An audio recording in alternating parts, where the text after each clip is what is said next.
आज की बड़ी खबर बताएं आपको। आज की बड़ी खबर यह है कि बीएमसी का बजट पेश होगा, जिसमें हेल्थ, इंफ्रास्ट्रक्चर, टूरिज्म, पर्यावरण पर नजर रहेगी। मुंबई की मेयर बोली शिवसेना नहीं सुनाएगी जुमले, और जिस तरीके से अभी केंद्रीय बजट जारी हुआ है उसको लेकर भी उन्होंने हमला बोला कि केंद्रीय बजट की तरह हम इसमें जुमले नहीं रहेंगे, हम मुंबईकरों के लिए बजट पेश करेंगे। आज ये बजट पेश होगा और बीएमसी का जो बजट होता है, कई जो राज्य है उनसे बड़ा बजट होता है। सबसे अमीर नगर पालिका है बीएमसी, और माना जा रहा है कि पिछली बार लगभग 40,000 करोड़ 39,000 कुछ करोड़ का बजट घोषित किया गया था, जारी किया गया था एक साल के लिए। इस बार यानी 22-23 में ये बजट 40,000 करोड़ से भी ज्यादा हो सकता है, क्योंकि इस बार देखिए अप्रैल में चुनाव भी होना है बीएमसी का। ऐसे में इसको देखते हुए शिवसेना इस बार के बजट में तमाम वो सहूलियत देने की बात करेगी। हालांकि उन्होंने केंद्रीय बजट पर हमला भी किया है। और शुभम पांडे हमारे संवाददाता मुंबई से हमारे साथ हैं। शुभम, बीएमसी का आज बजट पेश होगा, मुंबईकर को तो राहत की उम्मीद है, लेकिन इसमें देखिए बजट पेश होने से पहले सियासत भी शुरू हो गई है। शिवसेना के नेता कह रहे भाई हम केंद्रीय बजट की तरह जुमला नहीं देंगे, हम मुंबईकर का बजट पेश करेंगे। जी बिल्कुल अंजनी जी, एशिया की सबसे बड़ी महानगर पालिका कही जाने वाली बीएमसी अब से कुछ ही देर बाद मुंबई का बजट पेश करेगी। आमतौर पर बीएमसी का जो बजट होता है वो अगर 3 से 4 राज्यों को छोड़ दे पूरे देश भर में इससे ज्यादा बजट किसी का नहीं होता है। शिवसेना ये कह रही है, क्योंकि शिवसेना इस वक्त सरकार में है, पिछले कुछ सालों तक बीजेपी के साथ थी। अब वो कह रही है कि मोदी सरकार की तरफ जुमले पेश नहीं करके मुंबई करों के विकास के लिए बजट पेश किया जाएगा। 2021 और 2022 के बजट की बात करें तो बीएमसी ने 39,000 और 38 करोड़ के आसपास का जो बजट पेश किया था वो तकरीबन 16 गुना ज्यादा था। इस बार क्या कयास लगाया जा रहा है कि 42,000 करोड़ के आसपास जो है बजट पेश किया जाएगा, क्योंकि 2 महीने के अंदर बीएमसी का चुनाव है और बीएमसी जो जीती है वही महाराष्ट्र की सत्ता में जो उसकी पार्टी है वही सत्ता में सुभोग प्राप्त करती है। तो ऐसे में पूरी निगाहें जो है आज बीएमसी पर होती, बीएमसी किस तरह से मुंबई वासियों को बजट पेश करती है। हालांकि पिछले साल जो मुंबई में घर है, जिनके घर 500 स्क्वायर फीट के घर है, उनके ऊपर प्रॉपर्टी टैक्स की छूट दी गई थी, उन्हें प्रॉपर्टी टैक्स बनने की जरूरत नहीं। लेकिन इस बार बीएमसी अपने पिटारे से क्या निकालेगी ये देखने वाली बात होगी। मौजूदा समय में बात करें तो मुंबई में कोस्टल रोड हो, जो अन्य प्रोजेक्ट चल रहे हैं उस पर जोर दिया जा सकता है। इसके साथ हेल्थ इंफ्रास्ट्रक्चर, सड़क के ऊपर हो या मेडिकल की जो स्वास्थ्य सेवाएं बाधित हो चुकी थी उसे पर ध्यान दिया जा सकता है। कहीं न कहीं अपने पिटारे से आज बीएमसी बहुत कुछ मुंबई वासियों के लिए निकाले, क्योंकि 2 महीने के अंदर चुनाव है। ऐसे जो वोटर्स है उन्हें लुभाने के लिए बीएमसी जो है कुछ ही देर में बजट पेश करेगी। जी शुभम, एक चीज देखा गया है कि अभी चूंकि कोरोना का दौर चल रहा है, स्वास्थ्य सेवा चरमराई हुई है, और खासकर मुंबई की बात करें तो चाहे जो दूसरी लहर थी या तीसरी लहर की बात करें तो सबसे ज्यादा मामले वहां के ही आए थे, और वहां पर स्वास्थ्य व्यवस्था को हमने देखा था कि किस तरीके से वहां पर चुनौतियों का सामना करना पड़ा था। सड़कों को लेकर भी मुंबईकर अक्सर सवाल उठाते हैं कि वहां की सड़कें जो है अब वो गड्ढों में तब्दील हो जाती है। तो इस बार के बजट में क्या सड़क, स्वास्थ्य और बाकी चीजें लेकर इसमें कुछ खास रहेगा, क्योंकि चुनाव है और चूंकि केंद्रीय बजट की तरह ये बजट नहीं है, इसमें चुनाव को फोकस रखे लोक लुभावन बजट हो सकता है ये? बिल्कुल अंजनी, बीएमसी हर साल जो सड़क थे, स्वास्थ्य सेवाएं बाधित हुई थी उस पर ध्यान तो देती है, लेकिन सिर्फ ये आंकड़ों तक सीमित रहे। जैसे बरसात होती है, बड़े बड़े गड्ढे हो जाते हैं, सड़कें पूरी तरह से समंदर में तब्दील हो जाती है। तो हर साल इन 3 चीजों पर बीएमसी अपना बजट तो पेश करती है, एक अलग से पैकेज जो है अनाउंसमेंट तो करती है, लेकिन सिर्फ कागजी जो है फाइलों में बंद करके रह जाती है। उसका असर जमीनी स्तर पर दिखाई नहीं देता है। शायद यही वजह है कि इस बार जो बीएमसी का चुनाव होगा वो कांटे का टक्कर होगा, उसमें शिवसेना और बीजेपी आमने सामने कांटे की टक्कर होगी। तो ऐसे में शिवसेना ये चाहेगी कि ऐसा बजट पेश किया जाए ताकि मुंबई करों को लुभाया जा सके और चुनाव में इसका फायदा मिल सके। तो यहाँ पर पॉलिटिकल गतिविधियां भी है वो भी जो है समझनी होगी, क्योंकि बीएमसी में शिवसेना पिछले कई सालों से सत्ता में काबिज है। तो ऐसे में बीएमसी जीतना शिवसेना के लिए बहुत महत्वपूर्ण है। तो इसी तरह से ये बजट भी जो है मुंबई वासियों के लिए होगा, और इसमें जो चीजें पिछले कई सालों से विपक्ष का मुद्दा बना रहा है उस पर जोर दिया जा सकता है। तो कुल मिलाकर थोड़ी देर का इंतजार और करना पड़ेगा, और जब कयास लगाए जा रहे हैं कि इस बार 7 गुना फीसदी पिछले साल की तुलना से 7 गुना फीसदी ज्यादा बजट जो है बीएमसी इस साल पेश करेगी, यानी 42,000 करोड़ रुपए का बजट जो है अब से कुछ ही देर बाद जो बीएमसी पेश करने जा रही है। तो देखना होगा किन किन मुद्दों पर बीएमसी जो है इस बार मुंबई वासियों को सौगात देने जा रही है, थोड़ी देर बाद पता चल जाएगा। जी चलिए शुभम, बहुत बहुत शुक्रिया, इस खबर पर नजर बनाए रखिए, अपडेट के लिए आपके पास आएंगे। तो बजट पेश होने वाला है। माना जा रहा है कि ये चुनावी बजट होगा। आगे बढ़ते हैं, चुनाव की बात करते हैं। गृह मंत्री अमित शाह आज ताबड़तोड़ कई कार्यक्रम में शामिल होंगे। आज पश्चिमी यूपी के बुलंदशहर और गाजियाबाद में रहेंगे गृह मंत्री अमित शाह। कई सार्वजनिक सभाएं करेंगे, जनसंपर्क भी करेंगे। उनके कार्यक्रम की अगर हम आपको जानकारी दें तो करीब 11:10 पर जहांगीराबाद में पहुंचेंगे, सार्वजनिक सभा करेंगे। 12:55 पर डिबाई में एक सार्वजनिक जनसभा को करेंगे। 3:30 पर लोनी में यानी गाजियाबाद में एक सार्वजनिक जनसभा करेंगे और 4:35 पर लोनी के कढ़ी कटैया में जनसंपर्क करेंगे। और हमारे सहयोगी संजीव कुमार हमारे साथ जुड़ गए हैं। संजीव, देखिए पश्चिमी यूपी पर खास निगाहें हैं और खासकर अभी आप देखिए गौतम बुद्ध नगर हो चाहे गाजियाबाद हो, इन इलाकों में अभी मुख्यमंत्री योगी आए थे, तमाम दिग्गज आ रहे हैं, आज अमित शाह भी आने वाले हैं। देखिए बिल्कुल, क्योंकि पश्चिम उत्तर प्रदेश में पहले फेज का इलेक्शन जो है 10 फरवरी को है और आज से ठीक 7 दिन बाद पहले फेज का जो है इलेक्शन शुरू हो जाएगा। और उसके बाद जो है जिस तरह से, क्योंकि अभी तमाम जो राजनीतिक पार्टियां हैं सभी ने पश्चिम उत्तर प्रदेश में ताकत पूरी झोंक दी है।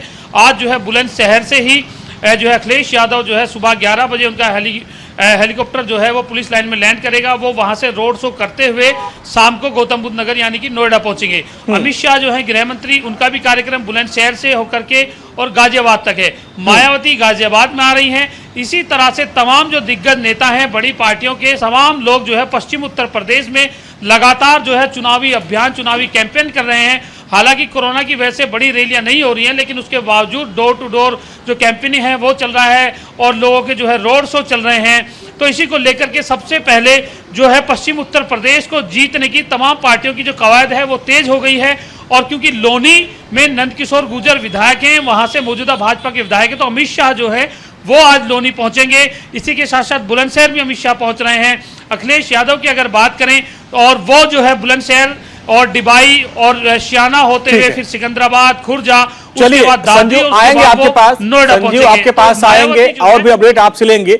लेकिन कुछ और खबरों को अपने दर्शकों को बता दें। यूपी चुनाव में बीजेपी के दिग्गजों ने मोर्चा संभाल लिया है। खासकर पश्चिमी यूपी की बात करें तो अमित शाह के साथ साथ रक्षा मंत्री भी आज पश्चिमी यूपी में रहेंगे। अमरोहा और मुरादाबाद में राजनाथ सिंह का कार्यक्रम है। 11:40 पे नौगावा सादात में सार्वजनिक सभा करेंगे। 1:40 पे काठ मुरादाबाद में सार्वजनिक जनसभा करेंगे। 2:45 बजे जोशियों वाली पुलिया में जनसंपर्क करेंगे और 3:55 पर जुबली ढाबा कुंदकी में जनसभा करेंगे। तो ये तो रही बीजेपी की बात। विपक्ष की बात करें तो समाजवादी पार्टी के मुखिया अखिलेश यादव का चुनावी दौरा पश्चिमी यूपी में है, जिसमें जैसा कि संजीव बता भी रहे थे बुलंदशहर और गौतम बुद्ध नगर में अखिलेश यादव का कार्यक्रम है।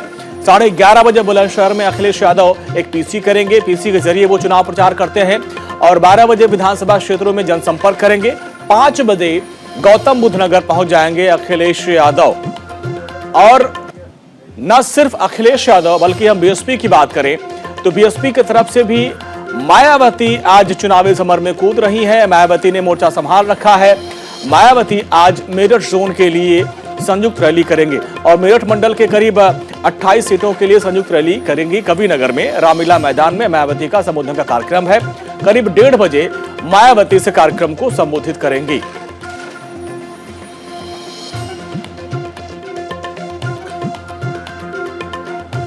तो आप देखिए, चाहे बीजेपी हो चाहे विपक्ष हो, सभी का कार्यक्रम है। हमारे साथ हमारे 2 सहयोगी जुड़ रहे हैं।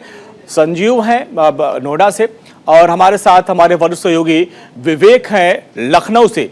विवेक, सबसे पहले आप ही के पास आएंगे, क्योंकि अब जो है पहले चरण के चुनाव में ज्यादा वक्त नहीं बचा हुआ है, इसीलिए सारे दिग्गज मैदान में उतार दिए गए हो, चाहे बीजेपी हो, सपा हो, बसपा हो, सारे लोग मैदान में उतर गए। जी हाँ, देखिए पहले फेज का चुनाव 10 फरवरी को होना है और उसके लिए सारी तैयारियां हो रही हैं। सारी ताकत सभी दलों ने झोंक रखी है। अमित शाह हो, राजनाथ सिंह हो, अखिलेश यादव हो, मायावती हो, ये सब पश्चिम उत्तर प्रदेश के अलग अलग जिलों में रहेंगे। और अगर हम इधर की बात करें तो आज केशव प्रसाद मौर्य के लिए बड़ा दिन है। उनका नामांकन दाखिल होना है। कौशाम्बी की विधानसभा सीट है सिराथू, वहाँ से वो नामांकन दाखिल करेंगे। उनके साथ जेपी नड्डा रहेंगे। जेपी नड्डा थोड़ी देर में कौशाम्बी पहुँचने वाले हैं। वहाँ वो केशव प्रसाद मौर्य के नामांकन में शामिल होंगे और उसके बाद वहाँ से प्रयागराज चले जाएंगे। वहाँ पर उनकी संगठन की कुछ बैठकें हैं। मुख्यमंत्री योगी आदित्यनाथ इस समय लखनऊ में है। 11 बजे उनकी बीजेपी मुख्यालय जो प्रदेश का है वहाँ पर उनकी एक प्रेस कॉन्फ्रेंस हो रही है। माना जा रहा है कि 5 साल में इस सरकार ने क्या कुछ किया है इसकी पूरी जानकारी वो मीडिया के सामने रखेंगे, विपक्षियों पर हमला बोलेंगे और उसके बाद वो गोरखपुर चले जाएंगे। कल योगी आदित्यनाथ गोरखपुर से सदर सीट से अपना पर्चा दाखिल करने जा रहे हैं। उनके साथ अमित शाह रहेंगे, जेपी नड्डा रहेंगे, धर्मेंद्र प्रधान रहेंगे, तमाम दिग्गज नेता भारतीय जनता पार्टी के कल गोरखपुर में दिखाई देंगे। तो आज 2 बड़े इवेंट इस इलाके में है। पहला कौशाम्बी में केशव प्रसाद मौर्य का नामांकन है और दूसरा योगी आदित्यनाथ की प्रेस कॉन्फ्रेंस लखनऊ में 11 बजे होगी और उसके बाद फिर वो गोरखपुर चले जाएंगे। विवेक, मायावती के बारे में लगातार आप भी उनसे सवाल करते रहे, हम लोग भी सवाल करते हैं कि वो अभी एक्टिव नजर नहीं आ रही हैं, लेकिन उन्होंने बड़ा दावा किया कि ये जो जितने भी एग्जिट पोल हैं वो फर्जी हैं, नंबर 1 पार्टी बीएसपी बनेगी और बनी है। आज वो मेरठ जोन में 28 सीटों के लिए संयुक्त रूप से वो रैली करेंगे। तो आज उनकी क्या प्लानिंग है? हमने देखा है कि जब भी वो रैली करते हैं उनका एक टारगेट होता है कि भाई सबसे बड़ा मैदान उसको भर दो, रैली कर दो, उसी में अपनी वो फतेह मान लेती हैं। लेकिन बदली हुई परिस्थितियों में आज का जो कार्यक्रम है वो कितना बीएसपी के लिए संजीवनी होगा और क्या कार्यक्रम है, क्या रूपरेखा रहेगी इसकी? देखिए, गाजियाबाद में उनकी एक सभा होने जा रही है और उसमें आसपास के तमाम जो विधायक उन्होंने विधानसभा के प्रत्याशी दिए हैं वो सब उनके साथ उस मंच पर रहेंगे। सभा चूंकि बड़ी नहीं हो रही है, 1000 से ज़्यादा लोगों को जुटाया नहीं जा सकता है, इसलिए वो सीमित संख्या में ही वो रैली करेंगी। कल उन्होंने आगरा में सभा की थी और आज वो गाजियाबाद में सभा करने जा रही हैं। तो मायावती भी अब निकल पड़ी हैं और पूरी कोशिश कर रही हैं कि पश्चिमी उत्तर प्रदेश को फिलहाल पहले फेज में साधा जाए और उसके बाद उनकी कुछ और रैलियां भी उत्तर प्रदेश के दूसरे इलाकों में लगेंगी। तो मायावती भी अब एक्टिव हो गई हैं। अभी तक वो ऑफिस में बैठ करके संगठन की बैठक या समीक्षा करती रही हैं, लेकिन वो भी अब पूरी तरह से मैदान में उतर चुकी हैं। ठीक है संजीव, आपके पास आएंगे क्योंकि जहां पे आप हैं आज वहां पर कई दिग्गज लोग आने वाले हैं। अमित शाह का भी कार्यक्रम है, अखिलेश यादव का भी कार्यक्रम है, मायावती भी लगभग इसी इलाके में रहेंगी। तो अगर हम अखिलेश के कार्यक्रम की बात करें और मायावती के कार्यक्रम की बात करें तो मायावती के बारे में जैसा हमने विवेक से पूछा कि उनके बारे में होता है कि सबसे बड़ी रैली करती हैं और उसी से अपनी एक जीत की नींव रखती हैं। यहाँ पे क्या कार्यक्रम है और किस तरीके का जुटान देख पा रहे हैं आप? देखिए, बिल्कुल मैं आपको बता दूं, गाजियाबाद का जो कविनगर जो रामलीला ग्राउंड है, काफ़ी बड़ा ये रामलीला ग्राउंड है और इसमें जो है कई दिनों से लगातार जो है जब जो है मायावती की रैलियों की जो घोषणा हुई उसके बाद जो है तैयारियां यहाँ पर चल रही थी और तमाम जो यहाँ आसपास के जो नेता हैं, तमाम जो लोग हैं जो कि जो बसपा से जुड़े हुए हैं वो लगातार तैयारियों में जुट गए हैं। सुबह से ही वो वहाँ पर पहुँचना शुरू हो गए थे क्योंकि दोपहर का कार्यक्रम है जब जो है यहाँ पर बसपा सुप्रीमो मायावती पहुँचेंगी और इसी के साथ साथ जो आसपास के जो जनपद हैं, चाहे वो हापुड़ हो, मेरठ हो, बुलंदशहर हो, वो तमाम जो प्रत्याशी हैं वो यहाँ पर गाजियाबाद हो, वो तमाम यहाँ पर जो है मंच पर मौजूद रहेंगे और इसी को ध्यान में रखते हुए यहाँ पर जो है पूरी तैयारियां भी की गई हैं। क्योंकि मायावती जिस तरह से अभी तक जो है चुप बैठी थी, उन्होंने पहली रैली अपनी आगरा से शुरू की, उसके बाद जो है आज गाजियाबाद में उनकी दूसरी रैली है। हालांकि जो चुनाव आयोग है उसका कहना है कि 1000 से ज्यादा लोग शामिल ना हो, लेकिन कल आगरा में भी काफी बड़ी तादाद में लोग थे, गाजियाबाद में भी आज जो है बड़ी तादाद में लोगों की पहुंचने की संभावना है क्योंकि तमाम जो बसपा के कार्यकर्ता हैं वो संपर्क कर रहे हैं लोगों से और खुद जो मायावती का जो वोट बैंक है वो अपने आप में एक बड़ा वोट बैंक है, वो भी तमाम लोग आज यहाँ पर पहुंचेंगे। लेकिन इसी के साथ साथ अगर बात करें अखिलेश यादव की तो अखिलेश यादव खुद जो है जिस तरह से रात वो जो है पूरा जो है शामली से लेकर के गाजियाबाद तक उन्होंने कैंपेन किया था, अपने रथ को लेकर के वो निकल चुके हैं पश्चिम उत्तर प्रदेश में। तो आज जो है उनका कार्यक्रम बुलंदशहर से शुरू होगा और बुलंदशहर, शाना, खुर्जा, सिकंदराबाद और दादरी होते हुए फिर वो नोएडा पहुंचेंगे। फिर यहाँ से वो एक प्रेस वार्ता को संबोधित करने के बाद सीधे जो है अपने जो है पंडारा रोड पर जो उनका मकान है वहां पर पहुंच जाएंगे। तो ये कार्यक्रम है। इसी के साथ साथ आज चलिए संजीव, आपने विस्तार से जानकारी दी। संजीव और विवेक जी, आप दोनों लोग हमारे साथ बने रहिए क्योंकि यूपी की सियासत से आज की एक और बड़ी खबर है, कौशाम्बी से बड़ी खबर है। डिप्टी सीएम केशव प्रसाद मौर्य आज सिराथू से नामांकन दाखिल करेंगे। बीजेपी के बड़े जो दिग्गज हैं वो उनके साथ नजर आएंगे क्योंकि एक बड़ा मैसेज देना चाहती है बीजेपी। यहां से केशव प्रसाद मौर्य के नामांकन में राष्ट्रीय अध्यक्ष जेपी नड्डा पहुंच रहे हैं, धर्मेंद्र प्रधान, अनुप्रिया पटेल भी मौजूद रहेंगे। जैसा कि विवेक लगातार हमको बता भी रहे हैं कि किस तरीके से बीजेपी की तैयारी है। और थोड़ी देर पहले हमने इंटरव्यू भी दिखाया था आपको न्यूज इंडिया पर, उनका एक्सक्लूसिव इंटरव्यू। वो ये कह रहे भाई सिराथू तो हमारा परिवार है, हमारा घर है और यहाँ की जनता हमारे लिए चुनाव लड़ रही है, हमको यहाँ से वो आशीर्वाद देगी, जीत करके भेजेगी। लेकिन चूंकि कुछ दिन पहले एक वीडियो वायरल हुआ था कि कुछ लोगों ने विरोध किया था, तो एक बड़ा मैसेज देने की भी कोशिश आज बीजेपी की तरफ से की जाएगी कि तमाम वो जो दिग्गज होंगे, खुद राष्ट्रीय अध्यक्ष जो है जेपी नड्डा, यूपी प्रभारी धर्मेंद्र प्रधान, अनुप्रिया पटेल जो उनके सहयोगी हैं, ये लोग उनके नामांकन में उनके साथ रहेंगे और आज वो सिराथू से चुनाव मैदान में हैं और नामांकन दाखिल करेंगे। हमारे साथ हैं उत्तर प्रदेश सरकार के डिप्टी सीएम केशव मौर्य जी, भाजपा के प्रत्याशी हैं, कद्दावर नेता हैं। सर, कल सिराथू से आप जा रहे हैं पर्चा लाने, आपके अपोजिट पल्लवी पटेल हैं, क्या कहें?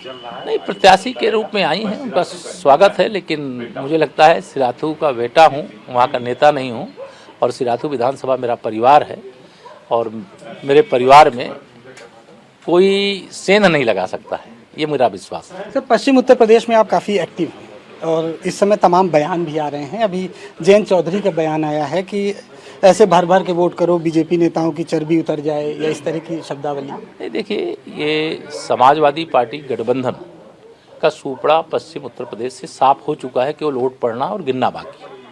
क्योंकि तो सर पोटली ले घूम रहे हैं। नहीं, पोटली वो लाल लाल है ना, टोपी भी लाल है, पोटली भी लाल है, वो खतरे की घंटी है और यह खतरे की जो संकेत है उससे लोग सावधान भी हो गए हैं कि ये लाल पोटली भी दिखा रहे हैं, लाल टोपी भी लगा रहे हैं, अंदर इनके क्या है लोग समझ गए हैं, अंदर इनके जिन्ना है। तो जिन्ना जिसके अंदर है, उस जिन्ना के जिन्न को बाहर निकालने के लिए समाजवादी पार्टी को समाप्तवादी पार्टी बनाना पड़ेगा। अच्छा, अखिलेश यादव ने अभी बयान दिया है कि बीजेपी के लोग डरा के वोट मार रहे हैं पश्चिम उत्तर प्रदेश में। नहीं, हमें डराने की कोई आवश्यकता नहीं है। लोग जानते हैं 2012 से 2017 के बीच में श्री अखिलेश यादव जी मुख्यमंत्री थे, उनके नेतृत्व की सरकार थी और उनके नेतृत्व की सरकार में क्या आतंक था, क्या सुरक्षा थी, क्या भय का माहौल था आम जनता में, वह वहाँ की जनता जानती है। इसलिए हमें डराने की आवश्यकता नहीं है। जनता स्वयं डर से मुक्त रहने के लिए डरे, अगर कोई तो अपराधी डरे, माफिया डरे, दंगाई डरे, भ्रष्टाचारी डरे, और इसके लिए कमल खिलाना जरूरी है। जनता जानती है, इसलिए कमल खिल रहा है और कमल खिला था। शिवपाल यादव और अखिलेश यादव के खिलाफ कोई प्रत्याशी नहीं उतारे हैं जो और दल हैं। देखिए, सपा, बसपा, कांग्रेस ये तीनों एक रहते हैं और जब ये तीनों एक रहते हैं तो एक दूसरे के खिलाफ प्रत्याशी नहीं उतारते हैं। बाकी जगह ये दिखाएं कि हम सपा के खिलाफ लड़ रहे हैं, बसपा के खिलाफ लड़ रहे हैं, कांग्रेस के खिलाफ लड़ रहे हैं, तो इतिहास इनका इस बात का गवाह है कि जब 2004 से लेकर के 2014 तक मनमोहन सिंह जी की अगुवाई में कांग्रेस की केंद्र में सरकार थी तो सपा बसपा की बैसाखी लगी थी, और जब 2019 का लोकसभा चुनाव हुआ, 2014 का लोकसभा चुनाव हुआ, तो श्रीमती सोनिया गांधी जी के खिलाफ, श्री राहुल गांधी जी के खिलाफ इन दोनों दलों ने अपने प्रत्याशी नहीं दिए। चलिए, अब आपको यूपी के चुनाव को लेकर जो संग्राम मचा हुआ, किस तरीके से यहां पे तमाम दिग्गज मैदान उतर रहे हैं, वो आपको बताते हैं। थोड़ी ही देर में आप देखिए मुख्यमंत्री योगी आदित्यनाथ प्रेस कॉन्फ्रेंस करेंगे और माना जा रहा है कि अपने 5 साल के कामकाज का लेखा जोखा वो जनता के सामने रखेंगे। आज एक्शन में जो नेताजी हैं, एक एक करके सारी अपडेट हम आप तक पहुंचा रहे हैं और बता रहे हैं कि नोएडा बुलंदशहर में अखिलेश यादव की जनसभा होगी। बुलंदशहर से शुरू करेंगे, इसके बाद वो नोएडा तक पहुंचेंगे, यहां पर भी वो प्रेस कॉन्फ्रेंस करेंगे। इसके अलावा कुछ जगहों पर वो जनसंपर्क भी करेंगे, हालांकि वो अपने विजय रथ से ही, अपने बस में ही चलते हैं। और प्रियंका गांधी वाड्रा की बात करें तो बुलंदशहर में प्रियंका गांधी भी आज हुंकार भर रही हैं, तो बुलंदशहर में ही आज कई दिग्गज रहेंगे, फिर वहां से यहाँ पे कई लोग आएंगे। आज गाजियाबाद, गौतम बुद्ध नगर, बुलंदशहर में चाहे वो बीजेपी हो, बीएसपी हो, कांग्रेस हो, समाजवादी पार्टी, सभी के दिग्गज मैदान में उतर रहे हैं और चुनाव प्रचार के लिए पूरी ताकत आजमाएंगे और जनता से वोट मांगेंगे। वक्त हो गया यहाँ छोटे से ब्रेक का, फौरन हाजिर होंगे। ब्रेक के बाद एक बार फिर से आपका स्वागत है और चुनाव में वार पलटवार का दौर शुरू हो चुका है। केंद्रीय मंत्री अनुराग ठाकुर ने अखिलेश यादव पर बड़ा हमला किया और बताया कि ये टोटी चोर हैं। अखिलेश यादव पर हमला करते हुए कहा कि वो टोटी चोर हैं और जिस तरीके से जब उन्होंने सीएम आवास को खाली किया, हालांकि बड़े मान मनोबल के बाद खाली किया था, बड़ी तोड़फोड़ हुई थी, उसी को लेकर हमला किया। और जो टोटी चुराने वाले हैं वो जनता को अनाज कहां से देंगे, राशन कहां से देंगे? जो खुद टोंटी चराते हैं वो राशन नहीं दे सकते हैं। उत्तर प्रदेश को गुंडा राज, माफिया राज मुक्त किया है। ये अगले 5 साल तक निरंतर ये प्रयास जारी रहेगा। ये निरंतरता उत्तर प्रदेश की जनता चाहती है कि उत्तर प्रदेश का विकास भी होता रहे और उत्तर प्रदेश में गुंडा राज, माफिया राज से मुक्ति भी मिलती रहे, बहू बेटियों को सुरक्षा मिलती रहेगी। ये हमारा वायदा उत्तर प्रदेश की जनता से है। मुस्लिम हो, हिंदू हो, सिख हो, ईसाई हो, हर बहू बेटी आज अपने आप को सुरक्षित महसूस करती है तो भारतीय जनता पार्टी की योगी आदित्यनाथ जी की सरकार में उत्तर प्रदेश में महसूस करती है। तो आपको याद होगा जब अखिलेश यादव सीएम से हटे और घर खाली करना था, पहले तो घर खाली नहीं कर रहे थे, जब खाली किया तो पूरा तोड़-फोड़ कर दिया था, टोटी गायब थी, उसको लेकर बीजेपी वाले आज भी उनके ऊपर हमला करते हैं। वक्त छोटे से ब्रेक का, फौरन हाजिर होंगे।